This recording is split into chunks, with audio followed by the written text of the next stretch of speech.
Boa tarde a todos e todas. Hoje daremos continuidade às oficinas formativas, né, com mais uma palestra do segundo eixo temático da educação e experiência, então, de John Dewey, um filósofo da educação, adepto de empirismo naturalista e um dos fundadores do funcionalismo. Recapitulando a bela exposição do professor Pedro Spíndola, que fez uma contextualização conceitual e filosófica do pensamento de Dewey, eu começo com uma citação de Charles Peirce, que o professor citou, né, no último encontro, e é um autor revisitado por ambos, né? Abre aspas. O pensamento é um fio de melodia perpassando através da sucessão de nossas sensações. Assim, nas palavras do professor, a verdade é concebida como uma sucessão de instantes e está para Dewey naquilo que funciona. Desse modo, é na experiência, na superação do dualismo, na conciliação entre método e conteúdo, no reconhecimento do conflito, que temos um instrumento para organizar esse conhecimento. Nesse sentido, portanto, é preciso considerar válida todas as experiências, pois concebem formas de vivenciar o mundo igualmente válidas, para pensar uma educação verdadeiramente democrática. Assim, o professor nos instiga hoje acerca de elementos que estruturam a educação a partir do pragmatismo deviano, lembrando que para o autor, a educação não é uma preparação para a vida, mas a própria vida. Uma palavra, o professor Pedro Spíndola. Muito obrigado, Amanda. Boa tarde novamente a todos, agora gravando, né? Que bom, Amanda, você faz uma abertura realmente bastante interessante, um prelúdio significativo para a continuidade do nosso mini curso, né, que eu espero que esteja sendo proveitoso para vocês e que a gente consiga debater bastante a partir daqui, né? A gente falava as ideias do Dewey, né, e eu acho que esse início de Amanda pontua algumas questões que trazem essa dimensão complexa, né, do pragmatismo, com Peirce e do Dewey, quando coloca essas questões em um viés social. E isso faz com que os temas que a gente aborda e o tempo que a gente tem precisem ser vistos de uma maneira um pouco mais compassada, né, no sentido de que, apesar de todos nós já termos uma presença nessas discussões, a gente precisa assimilar nessas discussões. Então, fica o meu convite para que a gente continue debatendo, né, não se restringir apenas a esse dia. Né, depois eu compartilho o meu e-mail, não sei se está na divulgação, e aí quem quiser pode mandar mensagem, comentário, questões, porque eu acho isso muito válido, né? Eu acho que é, inclusive, aplicar a proposta de Viana. Eu acho que esse é um ponto interessante, pertinente para a gente. E a gente viu no encontro passado esse ponto de partida de Dewey no pragmatismo, o que ele compreende por conhecimento, o que ele compreende por experiência, né, como ele vê a filosofia.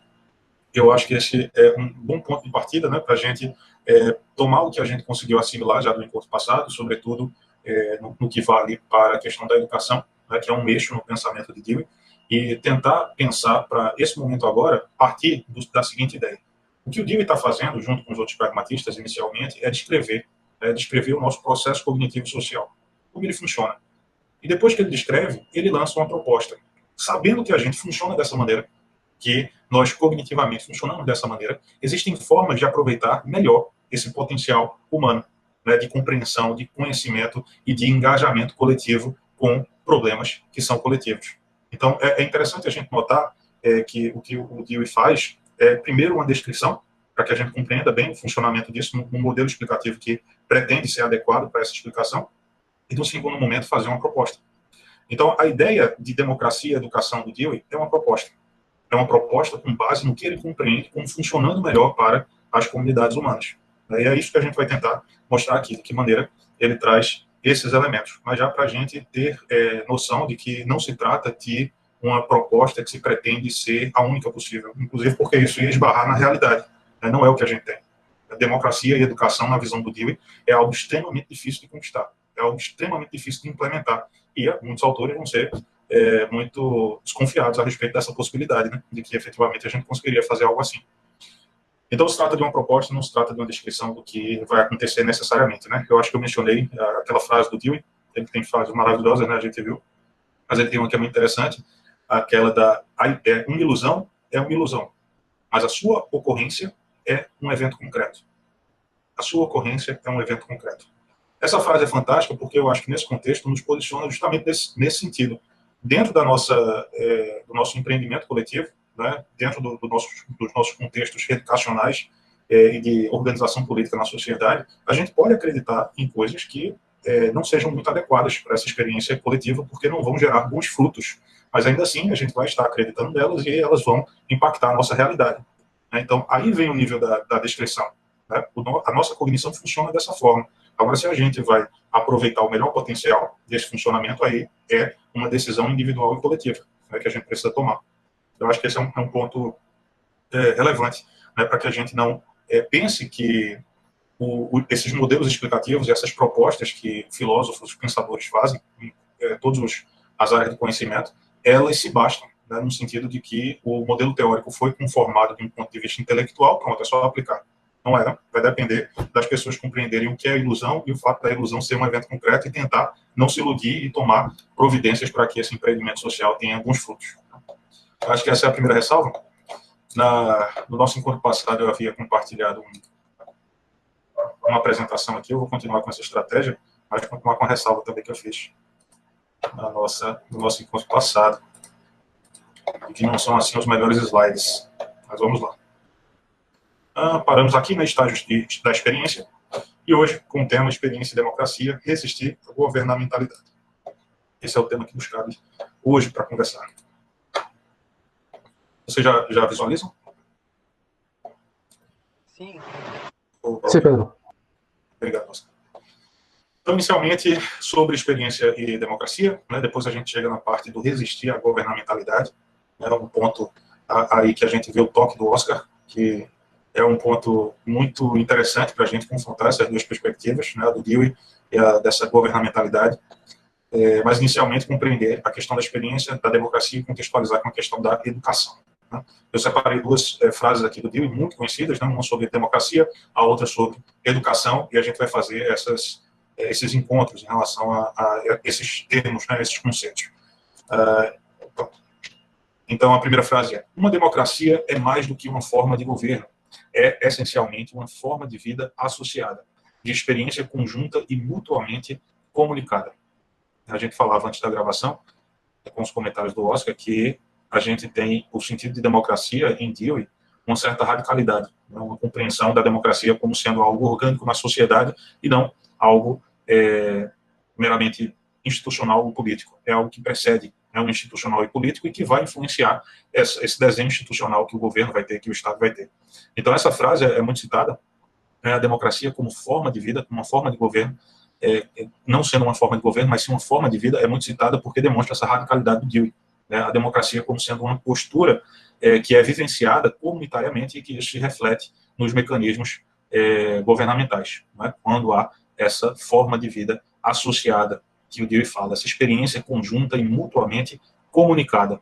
Né? Esse é um ponto muito interessante também a se mencionar em relação aos pragmatistas. A gente falava também antes da gravação em relação à importância de um tema que é o giro linguístico, né, que é o momento no século XX, sobretudo, mas que começa no século XIX, mas no século XX, em que o nosso pensamento ocidental dá uma guinada e a linguagem passa a ser a questão filosófica primordial, né, a principal a ser discutida. E é interessante notar que os pragmatistas, que o Dewey se inclui, né, que estão na segunda metade do século XX, eles são precursores em muitos sentidos do que vai ser falado só depois, né, em geral na filosofia, mas eles não passaram por esse momento de giro linguístico. Né? Então, a ênfase da filosofia, do pensamento deles, do pensamento do Dewey, não é apenas a linguagem. Mas é interessante observar que o Dewey sempre dá muita atenção também à questão da linguagem. Né? Ele sempre menciona de alguma maneira.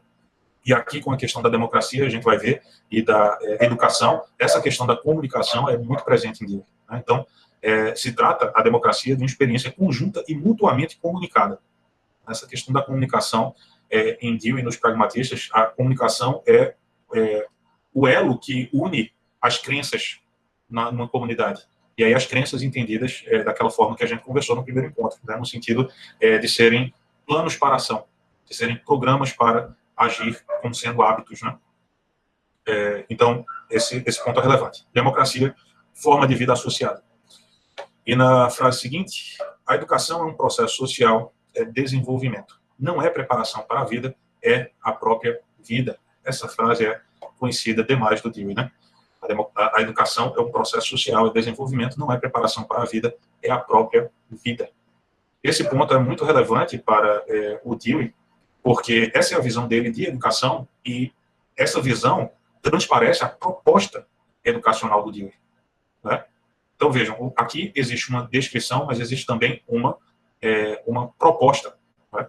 Quando a gente fala educação é um processo social, sim, vai ser, independente do tipo de sistema educacional que a gente tem, vai ser um processo social. A questão é se esse processo social vai trazer, o quanto ele vai trazer de benefício para a sociedade, né? Nessa visão do Dewey, a gente levando a proposta dele adiante a respeito de como deve ser essa educação, a gente tem a compreensão do que verdadeiramente ele compreende como sendo a própria vida, né? A educação como sendo a própria vida. Ou seja, para colocar em termos diretos essa questão, né? Que é também parte das discussões da escola nova, etc. Existe um tipo de educação que seria uma educação que visa reproduzir o que nós temos na sociedade para normalizar a conduta das pessoas que passam por esse sistema educacional, né? Discipliná-los de uma certa forma, né? Essa educação é também um processo social. Essa educação vai ser também a própria vida, mas ela vai ser compreendida como sendo preparação para a vida, porque vai ser compreendida como sendo uma forma de ensinar as ferramentas que vão precisar ser reproduzidas, né, na vida daquelas pessoas.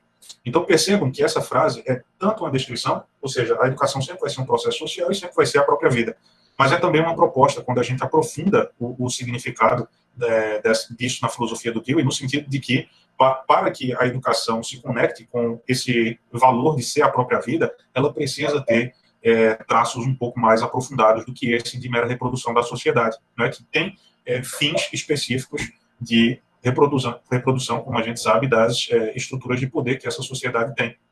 Então, em Dewey, quando a gente aprofunda esse conceito, a gente vai perceber na proposta dele de que a educação tem um potencial emancipador que precisa ser explorado. Né, precisa ser explorado. Então, na diferença entre esses dois modelos, o proposto pelo Dewey e o que a gente habitualmente faz, o que a gente atualmente tem na nossa sociedade, a diferença é que um vai ter em conta a reprodução do que já existe na sociedade e a determinação de que o estudante, quando se forma, né, ele possa reproduzir o que aprendeu. Enquanto, para Dewey, a educação precisa ser um ambiente de transformação, porque seria um ambiente para, de maneira criativa, pensar nos problemas sociais e nas soluções que seriam melhores para a comunidade. Então, esse viés é muito importante da gente compreender, né? Da gente compreender que se trata tanto de uma descrição, quanto, quando a gente aprofunda, de uma proposta, né? Aí eu coloquei aqui no material que vocês têm de leitura, que eu passei daquele livro sobre o John Dewey, nas páginas 57 a 59, o autor coloca uma síntese a respeito do que seria a educação para o Dewey e de como a gente pode compreender melhor essa questão de ser a própria vida. Então, ele elenca 5 pontos aqui, que eu coloquei de maneira sintetizada, né? Ele coloca cada ponto desse e faz comentários. Aqui eu peguei só a primeira parte para a gente fazer essa leitura e poder meditar a respeito. O primeiro seria: só se aprende o que se pratica. Só se aprende o que se pratica. Aqui a gente precisa retomar o que a gente conversou no encontro passado, de que os conceitos para Dewey e a própria filosofia têm um valor instrumental para as nossas relações sociais. Isso significa que o que a gente aprende, a gente utiliza de certa maneira dentro dessas nossas relações sociais, né? Que esse aprendizado está vinculado ao que vai ser necessário para a gente. Daí percebam, de novo, a dimensão da descrição e depois da proposta. Enquanto descrição, isso é verdade também para o ensino tradicional. O grande problema é que esse aprendizado é extremamente limitado.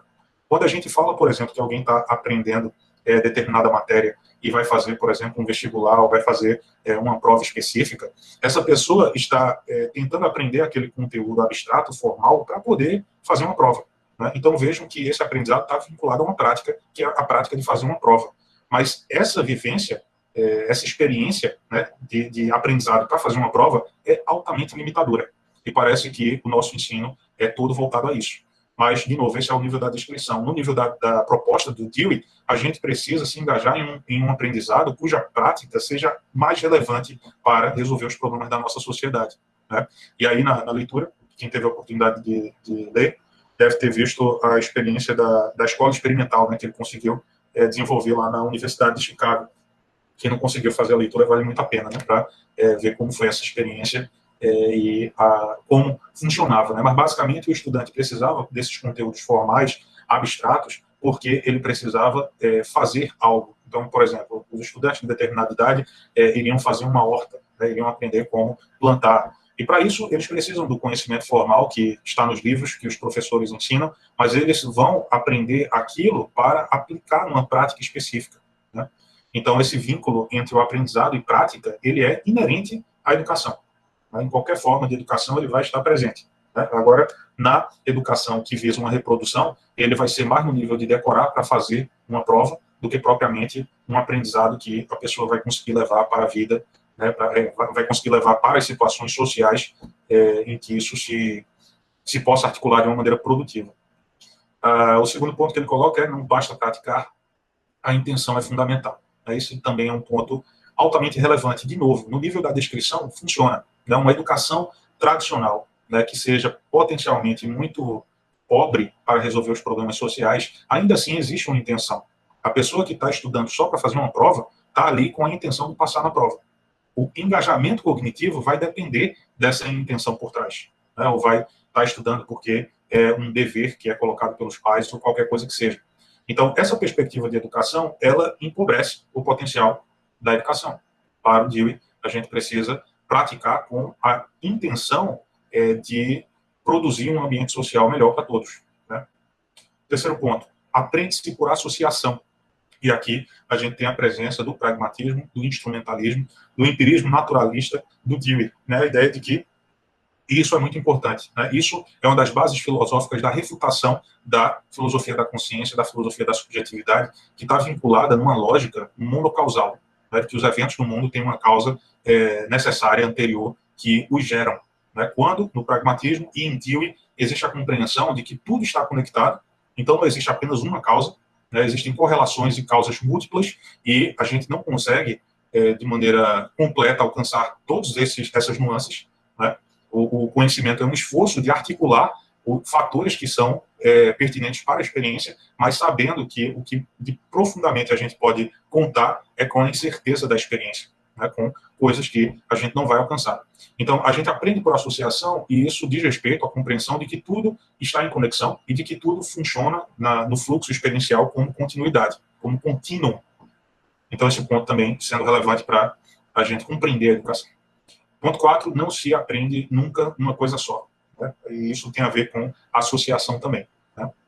Então, isso é muito relevante, inclusive, porque, na época, o pragmatismo vai significar uma refutação muito forte do positivismo, né, da ideia de que a gente consegue ter, e é uma compreensão de ciência já superada, né, mas que a gente consegue ter um conhecimento objetivo do que nos cerca, e que esse conhecimento, para que ele possa chegar a um grau de certeza, ele precisa isolar o fenômeno e isolar todas as partes do fenômeno. É como se cada fenômeno fosse composto por uma quantidade de fatores específicos que a gente consegue desnudar e compreender exatamente do que se trata, né? Tem um autor francês muito interessante, possivelmente o Oscar conhece, que fala sobre epistemologia e teoria do conhecimento, que é o Edgar Morin. O Morin tem um pensamento muito interessante que parece com o pragmatismo nesse ponto, que é a ideia de que no nosso pensamento ocidental, na construção da nossa ciência ocidental, a gente teve uma profunda influência, desde Descartes, a ideia de que a ciência trabalha com um paradigma da simplificação. É a ideia de que a gente consegue reduzir os fenômenos às suas mínimas partes, e que tudo a gente consegue pesar e medir. E aí o Morin, e isso parece muito com o pragmatismo, vai tentar substituir esse paradigma da simplicidade pelo paradigma da complexidade. A ciência seria a proposta de tentar alcançar articulações dentro dessa complexidade que é a vida.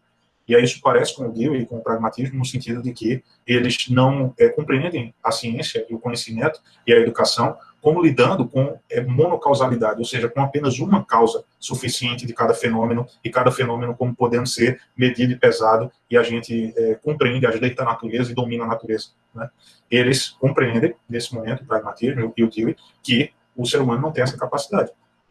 Aí a gente tem essa prova de maneira rotineira. Mas, como a gente falou no encontro passado, o Dewey acredita que é pelo medo da incerteza, da instabilidade, que o ser humano se engana, né, e começa a criar sistemas que lhe dão segurança para sentir que não precisa ter medo.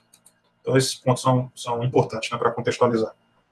E, por fim, o quinto ponto: toda aprendizagem deve ser integrada à vida, isto é, adquirida em uma experiência real de vida, em que o que for aprendido tenha o mesmo lugar e função que tem a vida. Esse ponto também é muito relevante, né? Isso aqui é mais proposta do que descrição. Vai funcionar também no nível de descrição. Se isso estiver confuso, vocês digam depois, porque a gente fala mais a respeito, mas é como se o que a educação coloca como necessário ao aprendizado precisasse se integrar à relevância daquele conteúdo, daquele conhecimento, dentro do fazer social, né? E aí eu me recordei agora de um professor de filosofia norte-americano, talvez vocês já tenham ouvido falar, porque o livro dele virou um best-seller, Michael Sandel, que o livro dele é Justiça. Ele tem um livro recente, esse Justiça virou best-seller, eu acho que esse segundo dele também. Deixa eu me recordar qual era o título. Era um título muito interessante para fazer essa... Deixa eu ver se eu encontro aqui. Acho que encontrei aqui. A Tirania do Mérito. A Tirania do Mérito. Michael Sandel. Michael Sandel.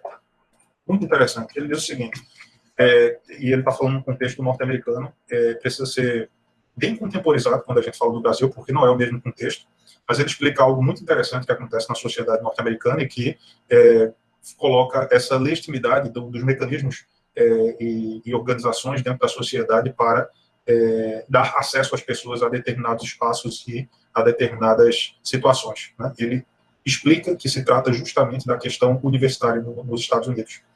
É como se a educação nos Estados Unidos tivesse se desenvolvido no sentido de servir como filtro de acesso às pessoas que vão passar por ela para ter determinados lugares na sociedade. E que esse filtro se dá muito previamente à pessoa entrar na universidade, porque significa já a organização que aquele segmento da sociedade tem em relação aos seus filhos poderem entrar nessa universidade. Então, a noção de que a educação e conquistar essa educação vai significar um mérito individual é problematizado pelo Sandel, pelo fato de que para entrar numa universidade não basta o mérito individual, precisa haver um background, precisa haver um suporte que a família e o segmento social de que aquela pessoa faz parte precisa dar àquele indivíduo para ele conseguir entrar na universidade. Casos atípicos em relação à questão da pessoa ter um nível de desenvolvimento que ultrapassa as suas condições materiais, acontecem, mas é exceção. A regra é que os que vão entrar são aqueles que foram preparados para entrar, né? E essa preparação está dentro dessa estrutura de organização social que uns conseguem ter acesso e outros não, né? Então, o Sandel utiliza isso para falar sobre a tirania do mérito, né? E isso é muito interessante, trazendo aqui para o Dewey, porque é justo isso, é como se o conhecimento formal e a capacidade de mobilizar e articular esse conhecimento fosse não um instrumento para melhorar a nossa vida, mas um instrumento para separar aqueles que vão ter acesso daqueles que não vão ter acesso. Isso é um ponto muito pernicioso, né, da utilização da educação e do conhecimento, né? Então, de novo, quando a gente utiliza essas ideias do Dewey, a gente compreende isso como uma descrição. A educação, ela sempre vai se voltar para questões práticas. Mas essas questões práticas podem ser perniciosas, como essa. Ou seja, qual é a questão prática desse sistema de ensino? Colocar essas pessoas que são privilegiadas na sociedade com acesso através do filtro das universidades. Essa é a finalidade prática de um sistema de ensino rigoroso do ponto de vista formal, né? Então, a educação vai ter finalidade prática. Mas essa finalidade prática não está sendo benéfica para a sociedade, né? Então, a proposta do Dewey, ao mesmo tempo que faz essa descrição de como a educação funciona, voltada para questões práticas, também faz uma proposta de como ela pode ser melhor aproveitada no seu potencial, né? E aqui a gente entra de maneira mais profunda na democracia. Quando ele vincula esses dois âmbitos, que a gente vai ter a proposta dele mais bem esclarecida. Então, para colocar esses pontos em relação ao que é democracia, em Dewey, eu utilizei, sobretudo, esse texto aqui, de um professor norte-americano, Brian Butler, Democracia e Direito, situando o direito dentro da visão democrática de John Dewey. Esse é um artigo que está disponível na internet, eu acho que não tem traduzido, e eu gosto de utilizar o Butler e gosto de utilizar também um outro autor muito bom, e pragmatista norte-americano, contemporâneo, vivo, que se chama Frederick Kellogg, e que, em particular, vai ser bastante relevante para quando a gente falar sobre conflito, né, a base das ideias do Kellogg. O Kellogg, inclusive, já veio aqui para o Brasil algumas vezes, eu tive a oportunidade de conhecê-lo, conviver, E ele está fazendo um projeto no próximo, que eu acho que deve acontecer no próximo semestre, se tudo der certo, e vai ser um projeto virtual, né? Todos que tiverem interesse são bem-vindos. Assim que eu tiver informações, eu passo para o Oscar, que é justamente sobre democracia e conflito social, em que ele vai aplicar, sobretudo, as ideias do Dewey e de um outro pragmatista, que eu acho que deve ter mencionado, o Holmes, que foi do pragmatismo, mas é um jurista, e ele vai aplicar isso para tentar pensar como a democracia pode nos ajudar a superar os conflitos sociais. O Kellogg é naturalmente extremamente sensível, como o Butler também, ao que está acontecendo nos Estados Unidos, ao que vem acontecendo, né, questões políticas, em muitos aspectos semelhantes aqui ao Brasil, e vai ser um projeto bem interessante. Então, eu menciono isso só para também trazer referências de autores que vão ser pertinentes para a nossa discussão. E o Butler, em particular, nesse artigo, né, Democracia e Direito, eu coloquei os pontos que ele traz de síntese em relação à obra do Dewey em relação à democracia, né? Que ele faz de uma maneira fantástica, né? Se vocês forem pegar Democracia e Educação para ler, é um livrinho que vai dar trabalho, né? Então, pegar esses autores, intérpretes do Dewey, por exemplo, é algo de muito valor para a gente, né? Para a gente conseguir já ter essa explicação bem organizada desses autores. Então, eu coloquei alguns pontos do que ele traz nesse artigo, e a gente vai partir deles para compreender, né, o que seria a democracia na visão do Dewey. E ele faz de maneira encadeada, né? A gente vai seguir esse fluxo. Então, primeiro que ele explica é que a democracia em Dewey, e isso se conecta com aquela outra frase que a gente viu, né, a democracia como um modo de vida associativo, né, o associado. Então, ele coloca como primeiro ponto para entender a democracia do Dewey o fato dela ser a base para as demais associações, né? Então, a democracia é um modo de vida, significa uma certa postura que as pessoas têm dentro da sua coletividade, dentro da sua comunidade. E que a partir dessa postura, a partir desse modo de se relacionar socialmente, as outras associações, as outras estruturas que emergem daí vão estar vinculadas a essa base. Então, esse é um primeiro ponto. O segundo é justamente a explicação de que, dentre essas associações, aquelas que se identificam como instituições políticas e governamentais e de Estado, elas vão, então, se nutrir dessa primeira base associativa, que é a democracia. Ou seja, não dá para a gente ter uma democracia como forma de governo que seja simplesmente imposta, né, que seja colocada numa Constituição e diga, aqui a gente tem uma democracia. Isso não vai funcionar porque as pessoas não vão ter posturas democráticas no seu dia a dia. Isso significa que, como reflexo, as instituições também não vão ter. Também não vão ter. E aí a gente contextualiza isso a nossa história do Brasil, né? A gente está na 7ª Constituição, a gente teve a primeira na época do Império, 1824, e a cada momento de transição constitucional, o Brasil é um país extremamente recente também, né? Quando a gente menciona isso, o Brasil se tornou república em 1889 e 1891, a gente tem a primeira Constituição republicana. 1891, é muito recente. Mas o fato é que observar essa nossa história institucional, em que a gente tem uma Constituição promulgada e outra outorgada, em que a gente tem uma Constituição que tem alguma representatividade popular e outra que é imposta, a gente vê que o Brasil passou por muitas oscilações e que não existe ainda, em termos de comunidade, um ambiente democrático para que as instituições possam se nutrir disso. E aí a gente vai cada vez mais descendo desses pontos, compreender o que significa ambiente democrático, o que significa esse solo especificamente democrático dentro da comunidade. Então, esse segundo ponto, instituições políticas se nutrem da democracia. A democracia incorpora valores plurais e instituições sociais descentralizadas. Esse ponto é altamente relevante e o Dewey está sendo muito precursor ao falar de pluralismo nesse momento, porque é algo que a gente vai ver fomentado no discurso oficial, me parece, de maneira mais nítida, apenas depois da ONU, depois da ideia de que a gente precisa forcejar um ambiente internacional, especificamente nacional, que possa se abrir para a diversidade. Até esse momento, eu lembro de um autor que tem muita influência no nosso direito, no início do século XX, que é o Carl Schmitt, que pregava a ideia de democracia da identidade, de que a democracia só funciona se o povo for uniforme, se ele tiver todos os aspectos de sua vida social igual. Porque se tiver diferente, a democracia não funcionaria. O Schmitt, vocês não vão se assustar com isso, era um autor autoritário. Dá para ver essa questão. E percebam no movimento dos Estados nacionais que é justamente esse caminho que a gente toma desde as revoluções liberais. A ideia de que para alcançar a ordem, a gente precisa mutilar a diferença, que é na identidade, que é na igualdade, que a gente conseguiria alcançar a ordem. Que a ordem só é possível se não tiver, se as pessoas pensarem de maneira igual. Isso é algo muito recente para a gente, o fomento ao pluralismo. E o Dewey já coloca como sendo a necessidade da democracia. A democracia só existe com isso. né? Sobretudo pelo conceito de experiência que a gente viu dele. A compreensão de uma certa regularidade é uma arbitrariedade social, porque nunca vai haver uma regularidade completa em relação aos fenômenos e aos acontecimentos e aos eventos da sociedade. Sempre vão haver diferenças. A diversidade é a regra da vida, né? E se não tiver diversidade, não tem como não ter diversidade, sempre vai haver diversidade. Achar que não tem diversidade significa, uma certa forma, um certo recorte da realidade que o ser humano está optando por observar, né? Tem um exemplo muito interessante disso na literatura pragmatista. Esse eu acho que é do Peirce, que ele diz o seguinte: imaginem, ele está falando de lógica, a gente vai pegar o exemplo de maneira descontextualizada só para trazer esse ponto relevante da nossa discussão. Imaginem que você tem um saco, e dentro desse saco você tem bolas. E aí você retira a primeira bola, e essa bola é vermelha. Você retira a segunda, essa bola também é vermelha. Você vai retirando as bolas e você vai observando que todas são vermelhas. A sua tendência é acreditar que todas as outras que estão no saco ainda também são vermelhas, certo?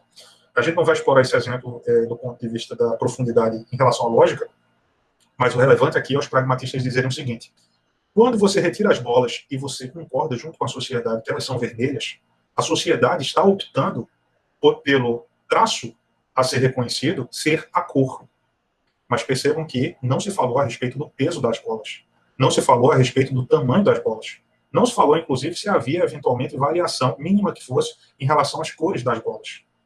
Então, o que o pragmatismo está querendo mostrar, e o Dewey vai muito nesse caminho, é que a diversidade, o pluralismo, é uma realidade da vida. E que quando a gente escolhe ver todas as bolas como sendo vermelhas, a gente está arbitrariamente, ainda que consciente ou não, escolhendo apenas um traço em relação àquele evento, àqueles objetos. A gente está agindo para encontrar regularidade. A gente está utilizando esse senso de singularidade. Mas a gente poderia observar outras características. Então, para Dewey, isso é muito importante e muito enfatizado, porque a democracia é uma forma de se organizar socialmente para lidar com os problemas coletivos. Isso significa que, se a gente adota o pluralismo, a gente compreende a diversidade da vida, a gente tem melhores condições de compreender os problemas e de arrumar soluções criativas para eles. Esse é o ponto. Então, considerar que o pluralismo pode ser suprimido é, primeiro, uma ilusão, e, segundo, um problema para soluções criativas, né? E aí eu queria enfatizar esse traço muito relevante, que me parece muito precoce também, né? E a gente assiste isso, né, nos estados sociais do século XX. Essa era a regra: mutilar a diferença. A gente vê isso no nazismo, no fascismo, e essa proposta, então, me parece crucial. Um outro ponto aqui, também associado à questão das instituições sociais descentralizadas, né? Essa questão de que a democracia, ela funciona, ou ela existe enquanto modo de vida associado, genuinamente, quando a gente não tem a possibilidade de tomada de decisão concentrada, né? Ou seja, existem instituições e polos dentro da sociedade que, de maneira descentralizada, tomam essa decisão. Esse é um ponto muito relevante, porque o outro aspecto está vinculado justamente ao que a gente falava, a ideia de que a ordem só pode ser atingida se a gente tiver uma estrutura hierárquica rígida, em que o comando inferior obedeça imediatamente ao comando superior, e que a ordem de um soberano que está lá em cima precisa ser cumprido necessariamente, porque, se não fizer isso, vai haver desordem social. A gente tem uma cultura ocidental, não só ocidental, né? O ser humano, em geral, as experiências, no mais das vezes, da nossa coletividade são assim, de uma atribuição de um valor à autoridade, à hierarquia, que é muito problemático do ponto de vista da democracia, dessa proposta do Dewey. E aqui a gente tem um dos pontos mais interessantes do Dewey, mais interessantes, né, que a gente consegue travar com isso diálogos com vários pensadores contemporâneos, que é a ideia de público. Aí tem um livro específico do Dewey que é maravilhoso, que é O Público e Seus Problemas. A ideia de público. Aqui a gente está num ponto muito sensível em relação à democracia. Eu acho que precisaria de mais tempo para poder discutir esses formatos de democracia, né? Democracia representativa, democracia liberal, democracia republicana, democracia deliberativa. Cada tipo desse vai pressupor certa configuração teórica que vai apoiar certos mecanismos específicos. Mas em Dewey, o que ele está falando é de algo profundamente social e não de mecanismos de organização política ainda. Essa organização política vem depois, quando a gente tem essa base específica democrática, né? E uma das questões essenciais para a gente ter essa base é justamente a compreensão de público, né? O que é o público, que seria justamente a coletividade, a comunidade se interessando pelos próprios problemas. E isso é muito fantástico, né? É o que a gente coloca aqui. O público é termo funcional. aquilo que a todos importa, cujas consequências sociais atingem a todos. E como tudo em Dewey, né, é um instrumentalismo dele. As ideias servem para que a gente faça coisas na sociedade. O público é um termo funcional porque ele significa o seguinte: quando é que surge o público? Quando é que a gente se compreende como público dentro de uma comunidade? Quando existe a compreensão dessa coletividade de que certos problemas atingem a essa comunidade. E aí é a partir desse momento que o público emerge. O público não é um conceito abstrato que vai existir porque uma lei está dizendo que a gente é o público. O público é um conceito funcional orgânico. A comunidade que se enxerga como precisando resolver determinado problema tem aí o público. Vejam que coisa fantástica e o quanto isso explica a dificuldade e a fragmentação que a gente tem aqui no Brasil para se compreender enquanto uma comunidade coesa. Os problemas que uma comunidade enfrenta só vão ser enfrentados do ponto de vista de um público se a gente tiver essa comunidade de maneira integral, né, aqueles que se identificam como comunidade, considerando aqueles problemas como seus. E aí vamos pensar, então, por exemplo, em questões recentes que a gente discutiu, e há uma dificuldade, várias dificuldades aqui no país, né? Mas para a gente exemplificar e conseguir diagnosticar esses pontos, que todos têm a ver com a educação, né, com a nossa formação, que nos possibilitaria ter uma condição maior ou menor de nos engajar nessas questões. Imaginem, em 2017, a reforma trabalhista. Imaginem a reforma previdenciária. Imaginem as discussões agora em relação à reforma tributária, à reforma administrativa. São conteúdos que são complexos, que são difíceis de acessar, mas que lidam com problemas que são todos nossos, que vão nos afetar.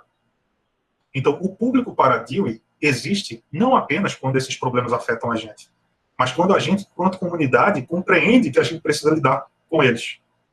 Então, a fragmentação que existe, essa dificuldade de coesão comunitária que a gente tem, significa que existe uma dificuldade de gerar esse termo funcional do público para a nossa comunidade. Então, fica muito difícil da gente resolver, enquanto comunidade, esses problemas, né? E sem isso, sem o público, a gente não tem democracia. É a partir dele que as posturas democráticas vão se articular e trazer o reflexo para as instituições. Então, nasce organicamente da percepção da afetação e da descoberta da necessidade de controle social, ou seja, de resposta àquele problema, né? Então, vejam, se é um sentimento de que o problema, apesar de me afetar, não pode ser resolvido por mim, ou não pode ser resolvido pela minha comunidade, então significa que não existe público resolvendo aquele problema. É uma autoridade que vai resolver. Não é o público, isso significa que aquela solução não é democrática. Vejam que repercussões, né, a gente tem radicais para a forma de vida da gente, quando a gente faz a leitura por esse ângulo. Finalmente, nessa primeira lâmina, então, a gente tem o Estado e a política como tipos secundários de associação. Tá? E vejam, para o Dewey, essa descrição e essa proposta, elas acontecem de maneira inevitável. O Estado e a política não tem como ser algo distinto disso, exceto se for um caso de dominação de um povo sobre outro. Mas se não for, significa que o Estado e a política se nutrem necessariamente desse primeiro modo de associação, que pode ser democrático ou não. Mas nos identificamos enquanto comunidade, isso significa que o Estado e a política é secundariamente algo que nasce dessa comunidade. Agora, se essa comunidade vai ser democrática ou não, isso vai depender desses pontos que o Dewey está identificando, né? Na sequência, que eu estou quase acabando, é o penúltimo slide, né, para a gente conseguir fazer os debates e vocês trazendo seus comentários e a gente poder desenvolver isso. Vou tentar ser sintético nesse final. Os outros pontos, e esse já de conclusão, né, do Butler em relação à posição sobre a democracia do Dewey. Bem, considerando a democracia como modo de vida anterior à política e considerando a ideia do público como funcionalmente vinculado a questões específicas, né, os problemas sociais, uma sociedade democrática se fundamenta numa inteligência experimental.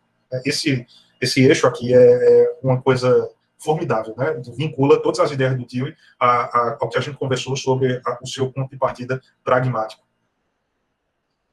Inteligência experimental, que coisa fantástica. E aí, na sequência, a gente vê. Apenas na democracia a inteligência pode ser completamente aplicada. Essa visão do Dewey, em última instância, é uma visão a respeito da própria natureza humana. É uma coisa realmente muito bonita de ver no Dewey, né? Ele compreende a democracia como sendo uma postura que está intimamente vinculada a tudo que a gente faz socialmente. E se a gente tem essa postura democrática, significa para o Dewey que a gente tem a possibilidade de alcançar o máximo de inteligência que a gente tem. Por quê? Inteligência e conhecimento para Dewey se trata de adaptação. adaptação. Isso é algo extremamente sofisticado nele, que faz parte das ideias correntes, né, que a gente tem muito maturadas em relação ao desenvolvimento e da questão da teoria das espécies, etc. Mas é muito sofisticada pelo seguinte: para Dewey, isso é o máximo de inteligência que a gente consegue pelo seguinte: suponha que uma pessoa tem um acesso privilegiado dentro de uma sociedade que tenha todos os benefícios e todas o acesso ao desenvolvimento econômico e social que uma sociedade ofereça. Se essa pessoa tiver um comportamento egoísta e não comunitário, a utilização da inteligência dela para resolver os seus próprios problemas pode ser eficiente de um ponto de vista de acúmulo de riqueza ou do ponto de vista de preservação de um bem-estar fisiológico, né, de saúde. Mas não vai ser inteligência realmente, porque ele não vai estar se adaptando e adaptando o próprio meio às necessidades urgentes desse meio.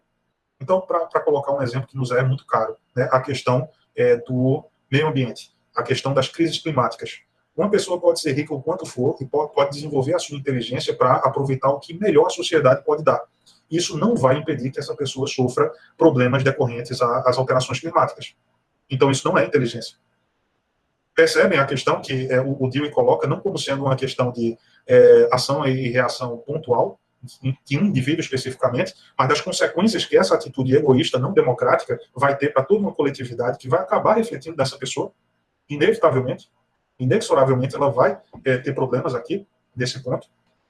Então, vamos imaginar pessoas que têm uma capacidade financeira enorme em lugares que são assolados pela miséria e pela pobreza. Essa pessoa vai ter um bem-estar local em relação aos acessos que tiver dentro da sociedade, né, à sua casa, ao shopping, ao carro, etc. Mas ela vai sair na rua, né, mesmo que seja de helicóptero, vai sair na rua. Vai ter problemas quando a infraestrutura da cidade der problemas. Né, quando tiver um enchente, quando tiver qualquer coisa por conta da má estruturação da organização daquela cidade, aquela pessoa vai ter problema. Né? Então, isso é muito interessante em Dewey, ele mostrar que isso é inexorável, isso é inevitável. Se a gente tem uma postura democrática na nossa comunidade, isso significa que a gente alcança o potencial máximo de inteligência, e que é uma inteligência experimental. A compreensão de que os problemas vão acontecer e a melhor forma de resolvê-los é considerar, a partir do pluralismo e a partir da compreensão da incerteza da vida, confrontada ao acervo de conhecimento instrumental que a gente tem, a gente consegue lidar com isso da melhor forma se a gente tiver essa postura democrática. Então, essa é a proposta, né, de uma inteligência experimental. Uma inteligência que observa de maneira adaptativa o que funciona melhor para a coletividade, porque isso inexoravelmente vai beneficiar ou não o indivíduo. O público e seu governo são instituições baseadas no conflito. Né? Essa inteligência experimental está muito vinculada a essa questão. Né? E aqui a gente começa a se posicionar para o subtítulo do nosso minicurso de hoje, né, do momento do minicurso de hoje. A questão de como a gente lida com o conflito e do conceito de governamentalidade. Né? O conflito está na raiz dessa proposta do Dewey, está na raiz dos pragmatistas. Aceitar a incerteza da vida significa aceitar que os conflitos vão existir, porque dentro da incerteza as pessoas vão tomar decisões que não necessariamente vão trazer coisas produtivas. Então a gente vai ter problemas, né? Necessariamente a gente vai ter conflitos, vai ter diferenças de posição, e isso precisa ser resolvido. A gente vai ver, e esse é o ponto crucial, né, para a gente fazer a comparação e a discussão, e a gente já mencionou no encontro passado, que a forma de resolver conflito do tipo de Estado de Direito que a gente tem é neutralizar. Teve conflito, quem é que está saindo da normalidade? Suprime essa diferença. Quem é que está sendo diverso ou está trazendo uma perspectiva pluralista e não monística? A gente suprime, a gente reprime, a gente neutraliza. A proposta dos pragmatistas, e do Dewey em particular, compreendendo educação e experiência e democracia sob esse ponto de vista, é que o conflito precisa ser resolvido através de uma inteligência experimental. Precisa ser resolvido com uma discussão pluralista que inclua a todos da comunidade, que fomente a criatividade e que possa ser percebida como uma solução que vai ter elementos de testes sociais anteriores que já aconteceram. A inteligência experimental não é uma inteligência que diz, olha, o conhecimento a respeito dessa área manda que a gente faça isso. Então, eu não quero tocar num exemplo tão polêmico, mas, por exemplo, quando a nossa ciência tem dificuldades em dar segurança em relação ao que está acontecendo. É a coisa mais comum agora na época da pandemia. Né? Ou seja, a gente está sem o ponto de apoio que nos serviu para não ter medo da incerteza, que é a ciência dizendo, olha, pode ter segurança, faça isso que vai dar certo. A gente conhece as leis imutáveis da natureza, se você fizer isso, não tem erro. Dentro da incerteza, a gente não pode ter esse procedimento. Né? Então, para um conflito que eclode e que não demonstra uma solução simples, a gente precisa se utilizar dessa inteligência experimental. Ou seja, o que foi que até agora funcionou de um ponto de vista pluralista, né, e criativo, a gente precisa buscar hipóteses que talvez funcionem melhor do que outras. Então, não é a solução a partir de um conhecimento formal que nos fala sobre uma lei universal que pode ser aplicada concretamente. É, na verdade, uma discussão coletiva a respeito da nossa vivência enquanto sociedade e aquilo que funcionou melhor ou não para nós. Então, são duas posturas muito diferentes, né, diametralmente opostas, mas é difícil da gente dissociar o que é uma e o que é outra dentro da nossa experiência social, né? Sobretudo porque a gente não vivencia de uma maneira orgânica e completa essa proposta de democracia que o Dewey propõe. Mas então o público e o governo são instituições baseadas no conflito, né? Ou seja, o público, como a gente viu, ele só nasce por conta do conflito. A gente se identifica como comunidade para poder resolver os problemas que são comuns a essa comunidade. Então o conflito é essencial. É essencial. Percebam aqui a primeira linha problemática em relação à nossa compreensão de Estado de Direito. Se a gente neutraliza o conflito, o que a gente está fazendo, na verdade, é fragmentando o próprio público. A gente está desengajando as pessoas na solução desse conflito.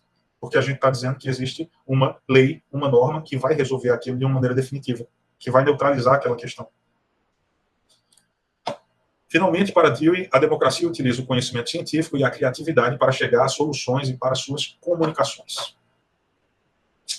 É isso, ciência e criatividade dentro dessa perspectiva democrática, né? E aí, por fim, uma citação bastante longa, mas eu acho que um diálogo necessário, já antecipado pelo Oscar, né, no início, eu acho que não estava gravando ainda, mas quando a gente fala de governamentalidade, eu acho que o Foucault é o nosso melhor apoio para compreender esse fenômeno, né? E aí eu trouxe uma citação de um livro do Foucault, Segurança, Território e População, em que ele explica o conceito de governamentalidade. É um conceito altamente complexo, né? Eu vou fazer a leitura desse trecho e retirar certos elementos para colocar em diálogo com o que a gente já discutiu até aqui do Dewey e poder comparar o que os pragmatistas colocam como sendo o espectro analítico do Estado e do direito e qual é a proposta deles em relação ao que seria uma ordem dinâmica em relação ao Estado e ao governo, né? Então, vamos partir de Foucault, mas considerando se trata de um trecho muito complexo que a gente precisaria discutir bem mais a respeito do Foucault, é só para tirar algumas intuições, né, para o que a gente está fazendo aqui. Vou já ressalvar para que a gente não fique tão focado em algo que a gente não consegue propriamente resolver agora. Veja, um trecho do Foucault, então, desse livro é o seguinte: a governamentalidade seria um conjunto constituído pelas instituições, os procedimentos, análises e reflexões, os cálculos e as táticas que permitem exercer essa forma bem específica, embora muito complexa, de poder, que tem por alvo principal a população, por principal forma de saber a economia política e por instrumento técnico essencial os dispositivos de segurança. Só esse trecho aqui do Foucault é uma fileira de livro na prateleira de uma biblioteca. Em segundo lugar, por governamentalidade, entendo a tendência, a linha de força que em todo o Ocidente não parou de conduzir e desde há muito para a preeminência desse tipo de poder que podemos chamar de governo sobre todos os outros, soberania, disciplina e o que trouxe, por um lado, o desenvolvimento de toda uma série de aparelhos específicos de governo e, por outro lado, o desenvolvimento de toda uma série de saberes. Enfim, por governamentalidade, creio que se deveria entender o processo, ou antes, o resultado do processo pelo qual o Estado de Justiça da Idade Média, que nos séculos XV e XVI se tornou o Estado administrativo, viu-se, pouco a pouco, governamentalizado. Por que eu trouxe o Foucault? Porque ele vai posicionar essa governamentalidade, né, que a nossa proposta de hoje é compreender como seria possível resistir a ela a partir do Dewey. Né, esse é o confronto final que a gente traz para poder compreender essas nuances da discussão e poder tentar contribuir um pouco com ela. Então, o Foucault nos traz algo que vai ser a definição do que, para os pragmatistas, é o espectro analítico do direito e o espectro analítico de Estado, né, que vai remontar a Hobbes, vai remontar a isso que o Foucault está colocando como sendo o Estado administrativo, o Estado moderno. Né? Então, depois da Idade Média, a gente entra na modernidade. E dentro dessa modernidade, o Estado passa a se configurar com certos traços, e esses traços vão levando cada vez mais ao que o Foucault está falando, né? A governamentalização. O governamentalizado seria esse Estado administrativo com esses traços específicos. E um desses traços específicos, o principal, o fundante, o que vai legitimar esse Estado a ser como ele é e a funcionar como ele funciona, é justamente a questão de como ele lida com o conflito. E a forma como esse Estado administrativo, governamentalizado, lida com o conflito é o oposto da postura democrática. Aqui a gente tem um ponto de tensão para, a partir dele, poder compreender a proposta do Dewey e de como a gente está distante dela por conta da origem da nossa compreensão do direito do Estado. Foucault nos deixa com essa citação uma compreensão boa em relação a isso. E aí eu vou passar a fazer essas considerações, mas já aqui findando esse último slide, para a gente poder confrontar essa proposta do Dewey a essas dificuldades. Eu passei um pouquinho do horário que estava previsto para a minha exposição, mas eu acho que essa contextualização final é relevante, é importante para a gente começar tudo isso. Isso que Foucault fala a respeito do nosso Estado, né, administrativo, esse Estado burocrático, né, e que foi vastamente analisado pelo nosso pensamento, né. Eu acho que um dos grandes autores que a gente tem como referência é o Max Weber, vai falar da burocracia de uma maneira muito pertinente para explicar como ela vai garantir a legitimidade e a racionalidade que esse Estado vai engendrar no seu fazer, né, na sua atuação. Mas, basicamente, o que a gente precisa entender aqui é o seguinte: o Estado pode ser violento se ele estiver obedecendo ao ordenamento jurídico, porque essa violência serve para resolver o conflito. E ele pode agir assim, independente de perguntar à sociedade, porque a sociedade já teria sido questionada e já teria manifestado a sua vontade nas leis. Então, as leis que são a vontade dessa população, nessa nossa ideologia moderna e contemporânea de Estado de Direito, as leis vão dar autorização para o Estado exercer a violência dentro dos limites da lei. Por que o Estado precisa exercer a violência? Para resolver o conflito, para neutralizar o conflito. Então, percebam que já nessa primeira explicação de como o nosso Estado funciona, a gente já percebe a distância que o Dewey toma dele. O conflito é para ser resolvido na sociedade, é para ser resolvido pela comunidade. Se houver a necessidade da utilização do aparato estatal, a própria sociedade vai fazer isso. Isso é algo, assim, o ponto-chave para a gente compreender, né, a proposta do Dewey. Então, para a gente mencionar esse autor fundamental no nosso pensamento ocidental, o Thomas Hobbes, né, com ele que nasce essa perspectiva. Ele era um contratualista, então vocês devem estar se lembrando do Locke, devem estar se lembrando do Rousseau, do Montesquieu, né, desses contratualistas que vão se articular e desenvolver e se desdobrar dentro da perspectiva que vai trazer o iluminismo para a gente. Mas o Hobbes, ele tinha, e todos eles vão variar em relação a esses pontos, o que eles concordam é que a sociedade ela gera um pacto social, e que o Estado será esse pacto, vai existir a partir desse pacto social. Mas eles vão divergir, e o Hobbes em específico, em relação a como eles veem a natureza humana. O Hobbes era extremamente pessimista. É a frase que todos nós já ouvimos: o homem é o lobo do próprio homem. Hobbes tem umas frases muito impactantes.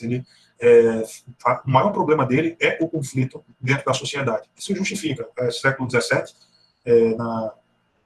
no mundo anglo-saxão, na Inglaterra, ele tinha realmente problemas, conflitos muito sérios que estavam acontecendo. Mas, então ele tem uma visão muito pessimista, né? Tem uma frase dele que é muito interessante, o Kellogg gosta bastante, sempre cita, que é a seguinte: o Hobbes: a minha mãe deu luz a gêmeos, a mim e ao medo. A mim e ao medo. Então, o Hobbes, ele estava tentando arrumar uma solução para esse problema do conflito. E ele chegou à solução do Estado Leviatã. A gente precisa, toda a sociedade abdica da sua própria força, da sua própria potência, e dá isso ao Estado. E o Estado, enquanto soberano, vai resolver os problemas por nós. Então, se eu não posso usar minha força e o outro não pode usar a força, o Estado vai resolver o nosso problema. Essa é a base do nosso direito, que coloca no Estado o monopólio da justiça, o monopólio da jurisdição, o monopólio do uso legítimo da força, né, barra violência. Isso é muito interessante porque, e esse é um exemplo que todos nós conhecemos, nós não podemos usar a nossa própria força. Isso é ilícito. Isso se chama autotutela, e não é possível. Se eu tenho um direito lesionado, ou que está sendo ameaçado de lesão, eu preciso ir ao judiciário, para que ele garanta esse meu direito. Eu não posso utilizar minha força. A possibilidade de utilizar a força é muito reduzida dentro do nosso direito. Muito reduzida. E aí todos vocês conhecem esse exemplo. Legítima defesa. Todo mundo sabe o que é legítima defesa. É a possibilidade que o Estado está dizendo: olha, se sua vida estiver sendo ameaçada, sua integridade física estiver sendo ameaçada, use a força, né, para preservar esse seu direito à vida. Você pode usar a força nesse momento, mas só dentro da proporcionalidade necessária para repelir a agressão. Então, isso significa a preservação do meu direito à vida, não significa o meu direito à reparação ou vingança. Né? Qualquer coisa que eu queira reclamar da pessoa que me agrediu, eu preciso ir ao Estado. Então, assim, o Estado vai controlando todos os aspectos da nossa vida civil. Porque tudo que a gente precisar, a gente precisa recorrer a ele. Né?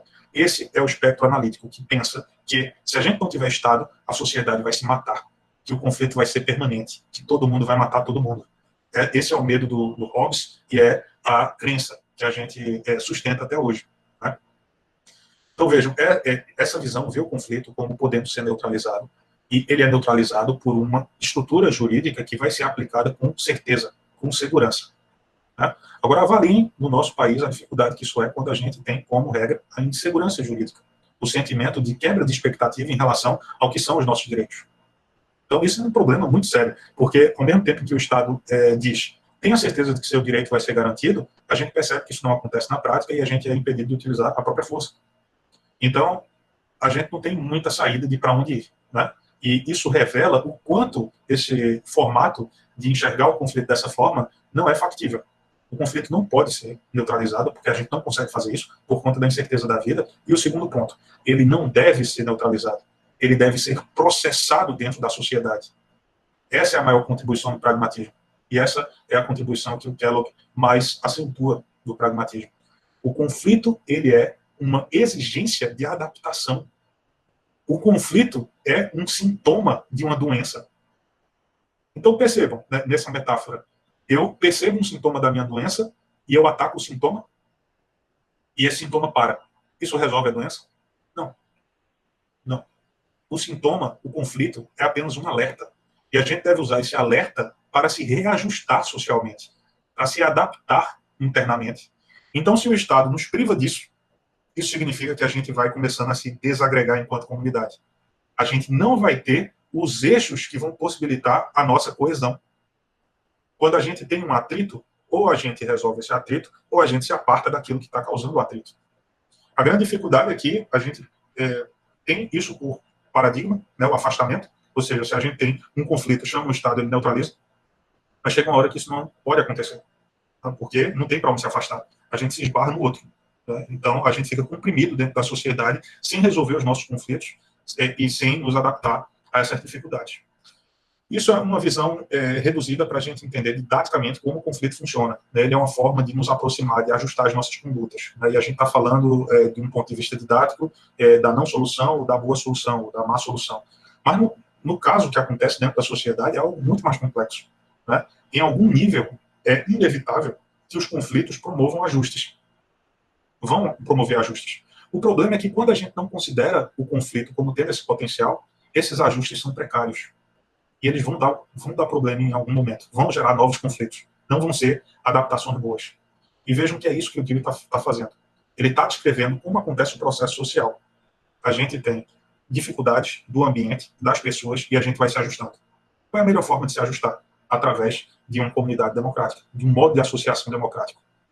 Outras formas vão resolver, vão ajustar, mas de uma maneira que, para o Dewey, vai trazer deficiências e problemas para a coletividade. Então, vejam, de novo, é a descrição e a proposta. Mas é isso, me alonguei um bocado, né? Mas obrigado por me ouvirem, pela paciência, pela atenção, e eu estou à disposição.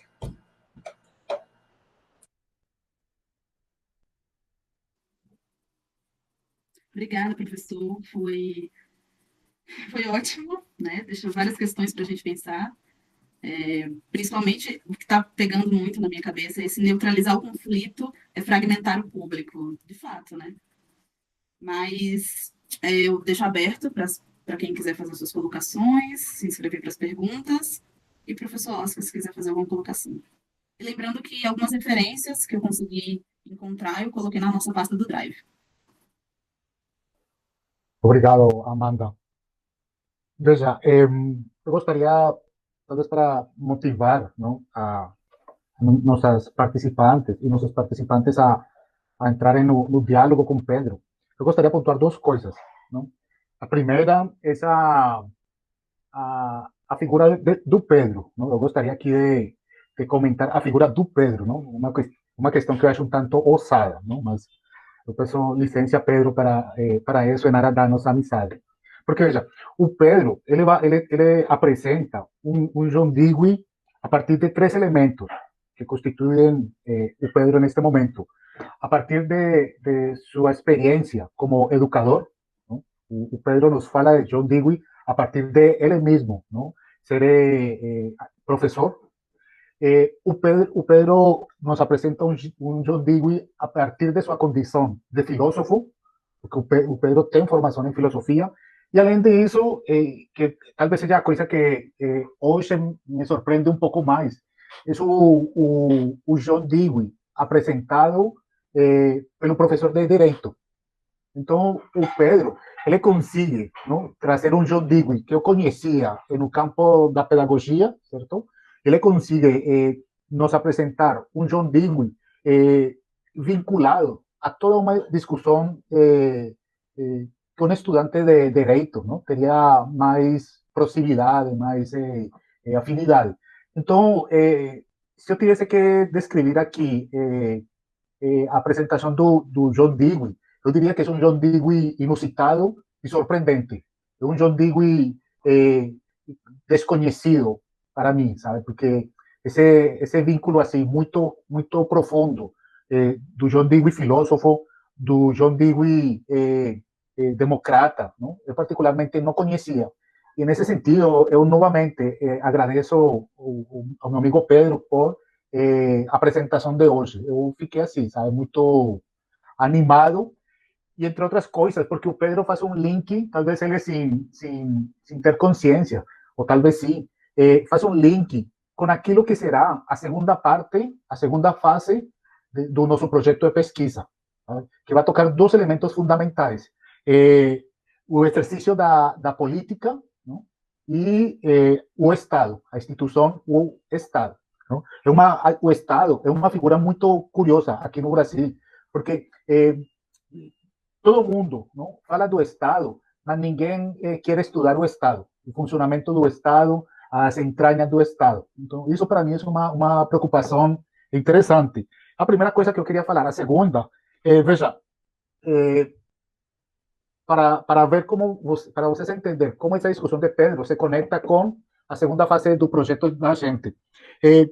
O Pedro, ele insiste, digamos, reiteradamente, coloca a figura de Hobbes, ¿no? Como ese descriptor y legitimador teórico do Estado, ¿no? Hobbes es un cara que está pensando, explicando y pensando o Estado para a sociedade.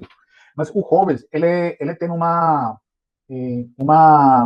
elemento chave nessa teoria, que ele precisa de um indivíduo, ele precisa de um tipo de sujeito singular, con unas características homogéneas para que o Estado consiga funcionar, ¿no? Estamos hablando aquí de aquel velho sujeito racional, ¿no? Que está hoy en día ¿no? A punto de desaparecer para muchos.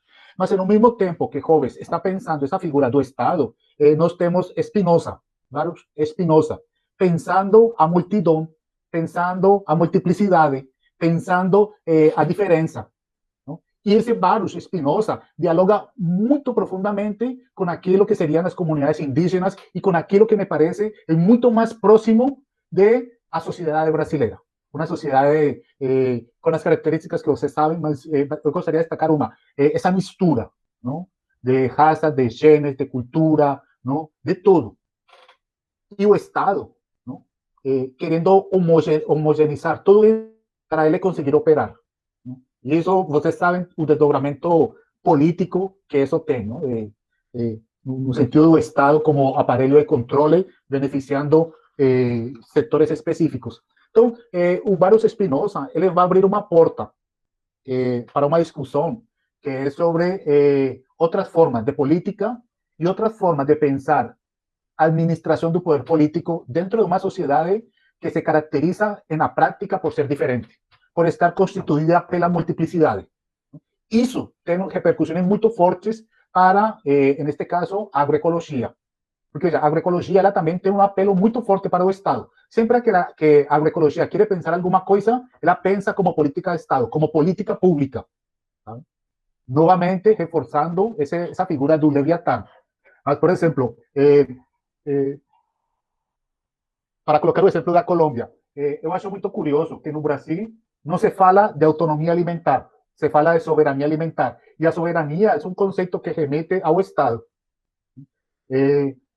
na Colômbia, curiosamente, nas comunidades indígenas, e Olga, que é de México e que tive a possibilidade de conhecer, nas comunidades indígenas que hoje em dia estão protestando contra reformas do Estado, os indígenas conseguiram colocar em prática a ideia de autonomia e uma figura que eu acho muito interessante, que é a polícia indígena.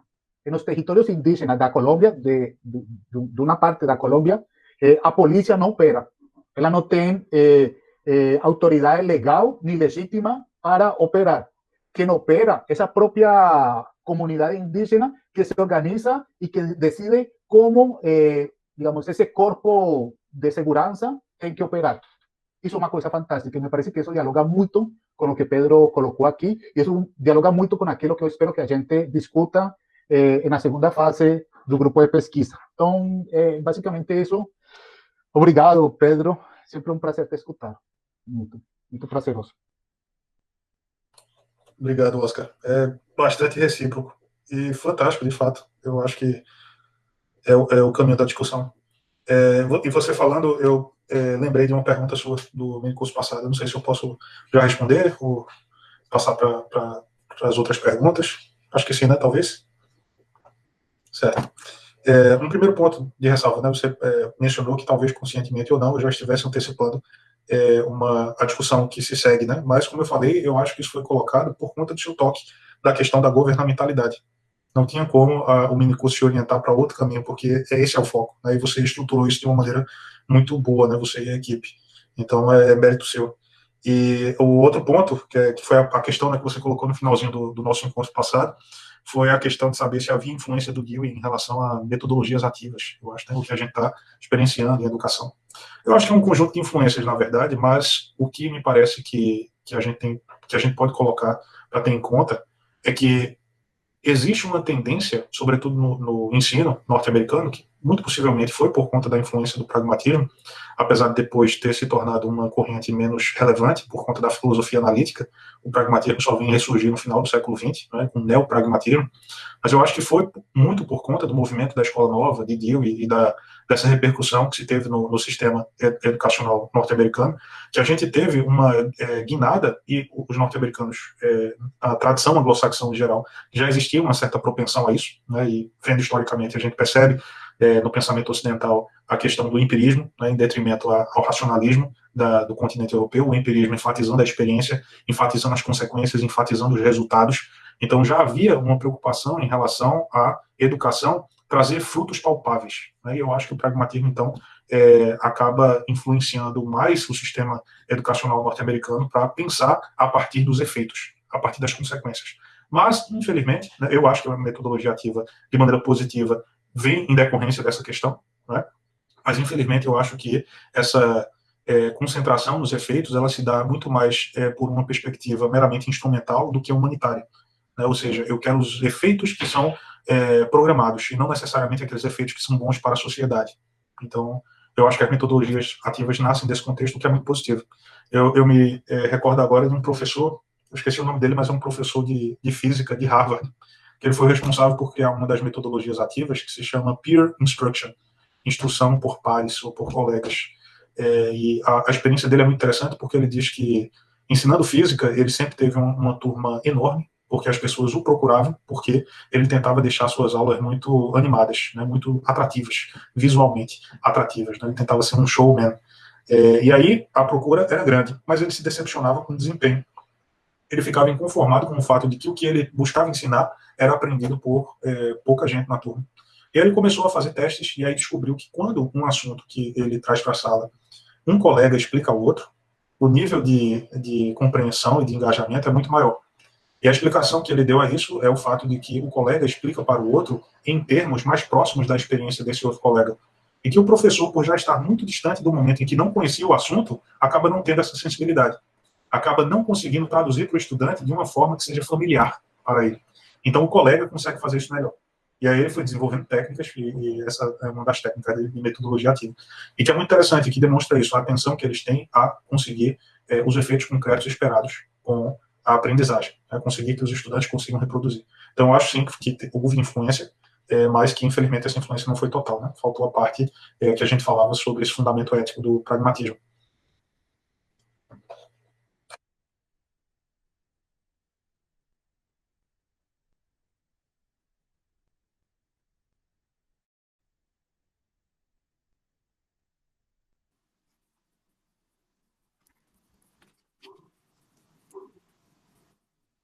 Bom, no chat eu não vi, não consegui acompanhar se tinha alguma inscrição.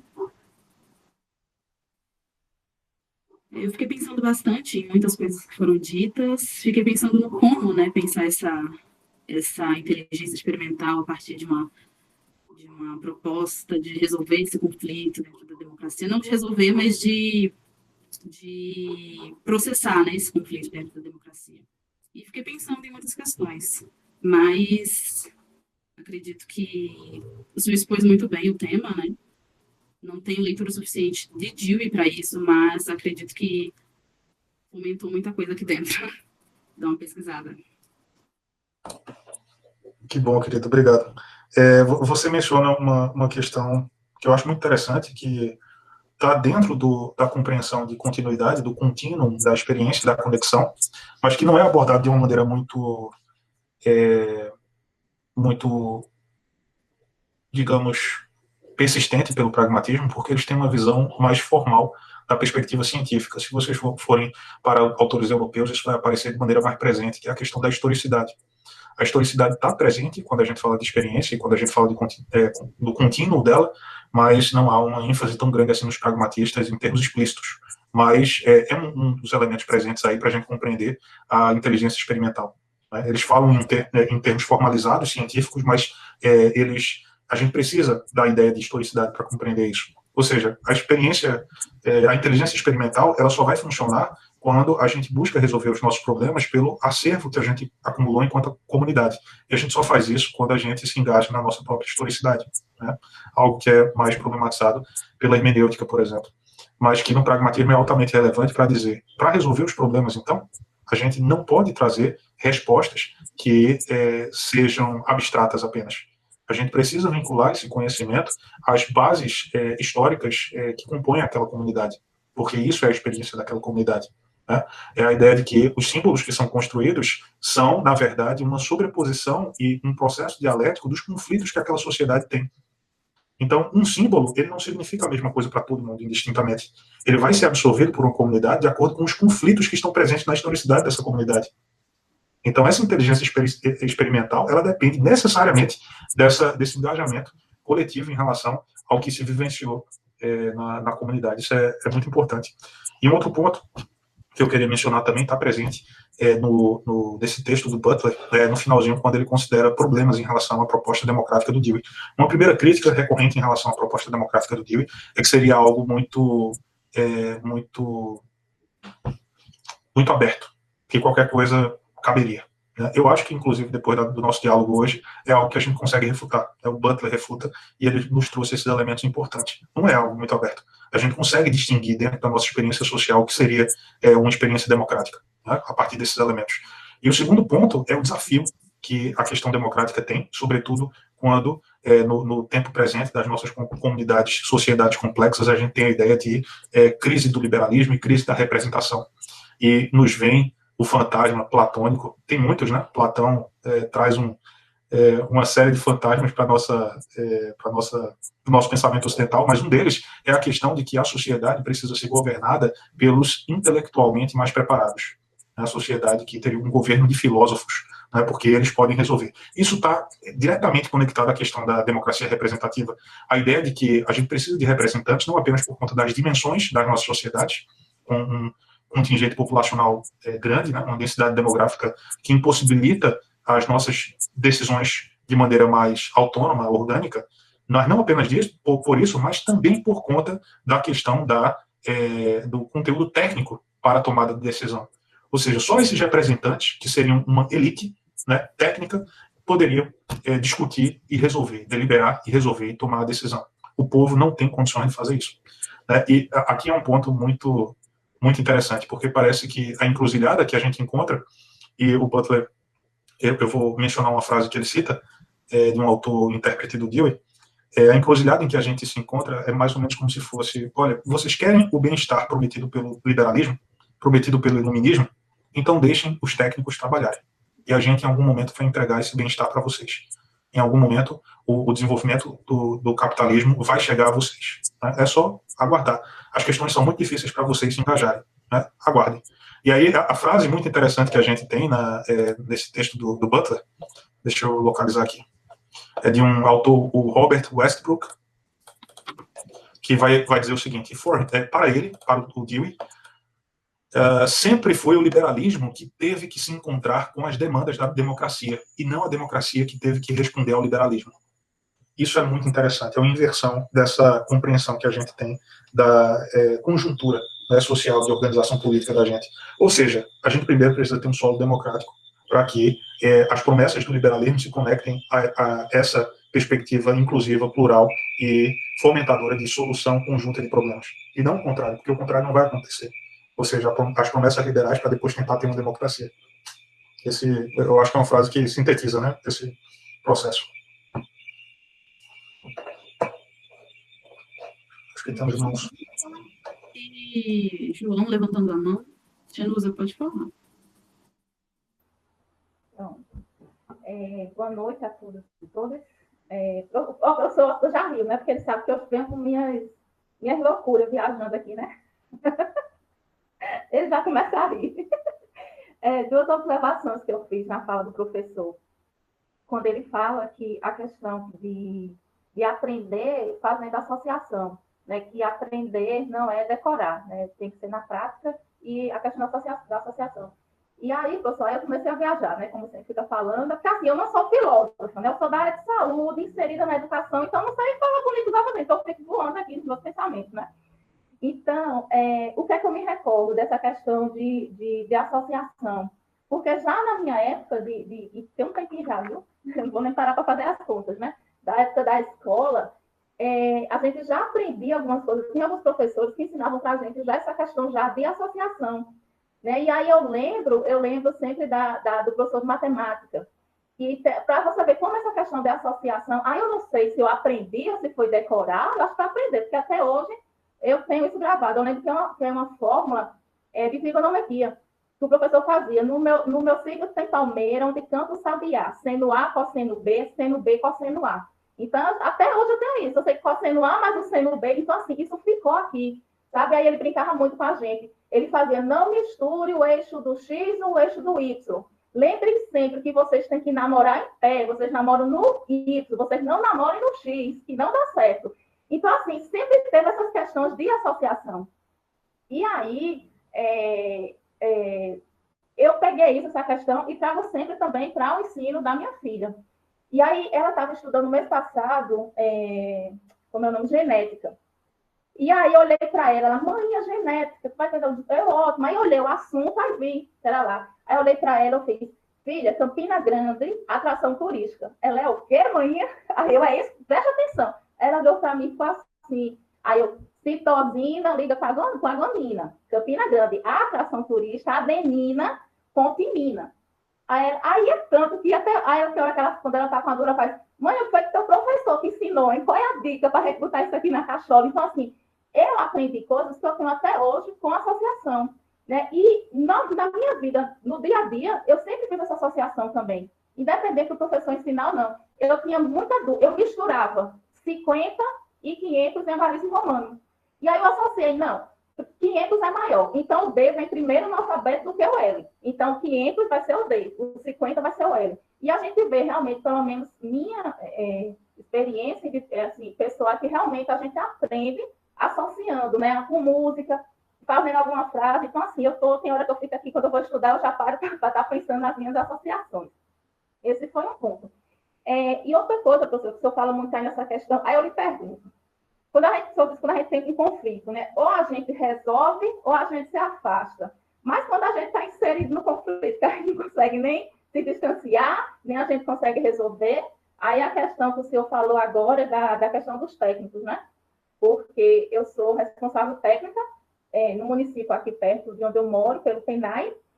E aí, só um exemplo, a agricultura familiar ainda estão fazendo chamada, da outra licitação normal já fez, já comprou. Então, assim, é um conflito que, assim, não é Xenuz, a responsável técnica, que pode resolver. Por mim, a agricultura familiar é o primeiro que já tinha feito licitação. Mas eles não escutam o técnico. Então, assim, é conflito, é o povo da agricultura familiar insatisfeito, e é confusão, e faz reunião. Então, assim, eu vivo no meu trabalho inserida num conflito constante, porque não deixa a gente resolver. Então, eu nem tenho como resolver, nem eu tenho como me afastar.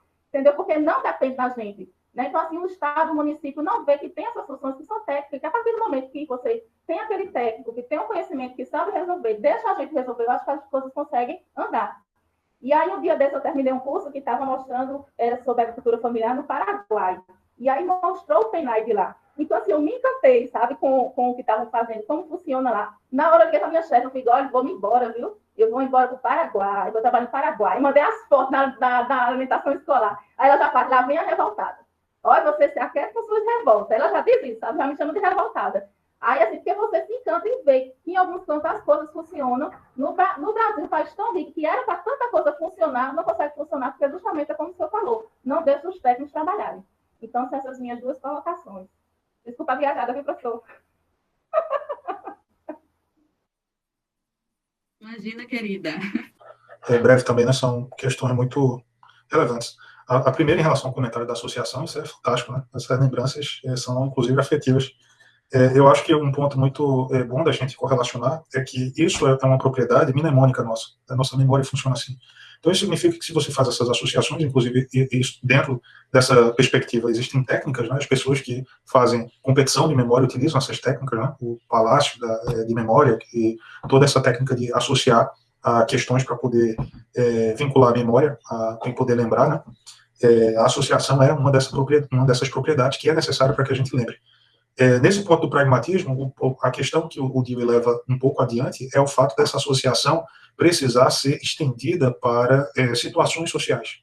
Né? Tão mais profundo isso seja, melhor vai ser esse aprendizado e esse conhecimento. Mais útil vai ser ele para a nossa vivência social.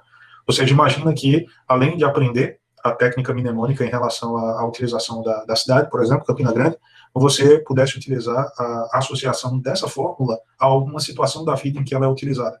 E saber como ela é instrumentalizada a essa situação da vida. E mais ainda, tiver realizado um trabalho manual em que essa fórmula tivesse sido utilizada. A proposta da escola experimental do Dewey era mais nesse sentido. Os estudantes iriam utilizar esse conhecimento formal de fórmulas matemáticas, inclusive, dentro de trabalhos manuais para que eles pudessem utilizar. Né? Então, essas são as dimensões da associação. De novo, a descrição, nossa memória funciona assim, e uma proposta, vamos ampliar e aprofundar a associação para sentidos sociais cada vez mais profundos. E o segundo ponto, altamente interessante que você coloca, é em relação à questão da resolução do conflito, perpassar uma perspectiva técnica, ou, você não disse, mais uma perspectiva política, nessa tensão que a gente vê muito antagonizada nos dias atuais. E aqui um ponto para utilizar o Dewey, são dois pontos, né, que a gente precisa ter para compreender a proposta dele nesse caso do que você traz. O primeiro é que, para a gente ter uma ambiência democrática, o fundamental é se guiar pelo método científico. Então aí a gente já tem o primeiro problema. O método científico está sendo ignorado por questões políticas. Então, o método científico vai trazer esse peso da fala dos técnicos, não como sendo uma elite que vai ser a única a resolver o problema, mas como sendo pessoas que estudaram a partir do método científico as consequências em relação àquela área específica. Então, o método científico está ausente nessa questão. Então, o conflito não vai poder ser tão bem resolvido quanto se ele estivesse presente e uma perspectiva democrática estivesse presente. E o outro aspecto altamente necessário para essa questão, que eu mencionei, mas que não dá tanto para aprofundar, é o fato de que a gente trouxe uma visão didática, e de novo pensando por opostos, né, o que é a solução do conflito e a não solução. Mas isso não acontece empiricamente. O que acontece empiricamente é uma rede de acontecimentos em que conflitos são resolvidos em um grau mais eficiente, menos eficiente, e isso se desdobra numa experiência social extremamente complexa, dentro da noção de que o conflito é uma realidade permanente. A gente está sempre se ajustando aos outros e ao meio. Então não tem resolução do conflito no sentido definitivo. Existem estratégias de ajuste para que a gente vá caminhando junto dentro da sociedade de uma maneira que seja benéfica para todos. Então são dois aspectos aí que eu acho que a gente consegue usar Dewey para poder discutir essa situação. Tá? Em relação ao João Mateus, essa pergunta é uma pergunta altamente problematizada hoje em dia. Vivemos numa democracia, as instituições funcionam, e o seu exemplo aí para demonstrar como isso pode ser problematizado na prática. O primeiro ponto é dizer que, se a gente parte da concepção democrática do Dewey, a nossa experiência social não é tão democrática quanto poderia ser.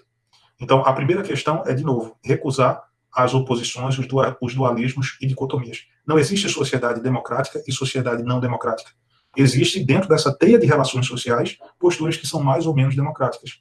E a gente não pode ter, a partir de um paradigma simplificador, da nossa ciência moderna a ideia de que a gente consegue reduzir essas relações à sua base e poder dizer, olha, essa sociedade tirou 6,8 em democracia, essa aqui tirou 7,5. Não tem como a gente fazer isso. Então, esse é um primeiro ponto. Se a gente observa a nossa ambiência social, infelizmente, menos frequente perceber a postura democrática do que a postura da autoridade. Né? Se a gente percebe a mudança paradigmática do nosso pensamento ocidental, a gente nota que, progressivamente, em termos teóricos, o Ocidente migrou de um paradigma da autoridade para um paradigma do consenso. O problema é que aplicar isso na prática é muito difícil, porque depende de cada um.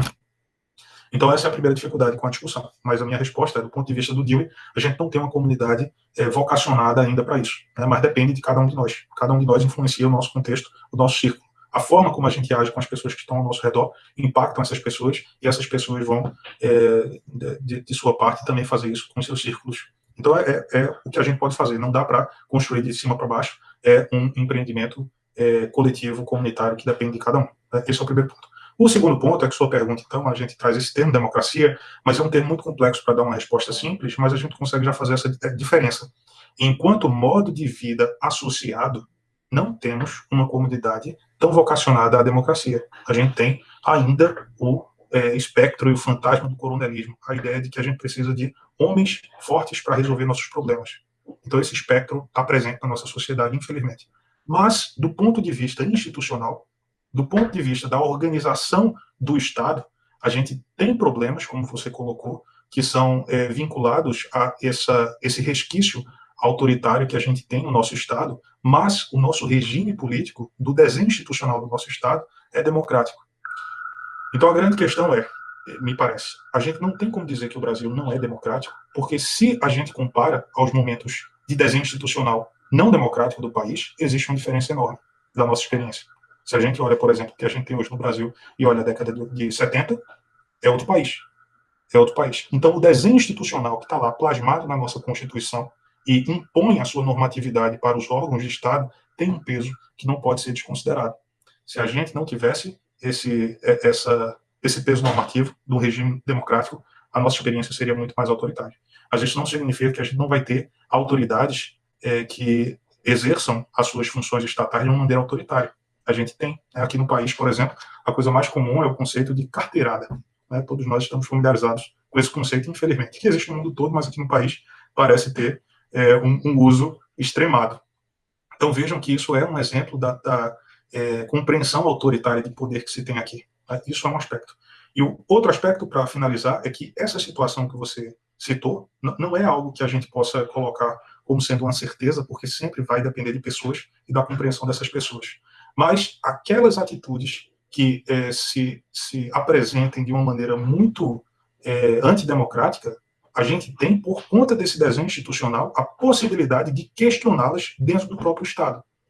Então, uma situação dessa que você narrou, da impossibilidade de manifestar a própria voz, é algo para o Ministério Público entrar, para a própria pessoa acionar a justiça e levar essa discussão para o próprio Estado, dizer isso não é autoritário, isso é democrático. Não é certeza de que o Estado vai se posicionar a favor ou contra, porque são pessoas. Mas vejam que a possibilidade de questionar em si já é democrática. Isso é possível por conta desse desenho institucional, desse regime. Essa, inclusive, é a minha sugestão, que essas pessoas que fazem parte, né, dessa estrutura, que parece que é criada até pela Lei de Biossegurança, né, do CTN-Bio, possam pensar do ponto de vista jurídico o que é possível fazer. Né, porque aí a gente está discutindo o Estado do ponto de vista da administração pública, e não do ponto de vista do Estado juiz. Né, e aí eu acho que vale a pena pensar nas medidas judiciais eventualmente possíveis aí nesse caso.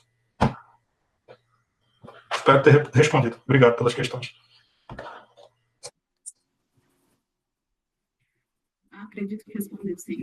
Obrigada, professor, pela exposição, e obrigada aos participantes, aos inscritos. E aí eu deixo aberto para quem quiser comentar alguma coisa, sinta-se à vontade.